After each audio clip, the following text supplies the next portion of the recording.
Welcome! If you want to customize keyboard theme with your own picture or photo in Nokia 1.3, at the first you have to go for the settings. Next you have to scroll down all the way down until you reach system. Click on the languages and input, select virtual keyboard and tap on the Gboard. Right now we have to pick theme. Go right here. And then just pick the photo that you want to apply.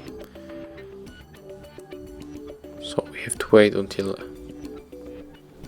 it will appears on the screen. Okay, never mind, it doesn't loading, so we can choose on the blind. I will take this part of the photo. Click next. Here we can set the transparency.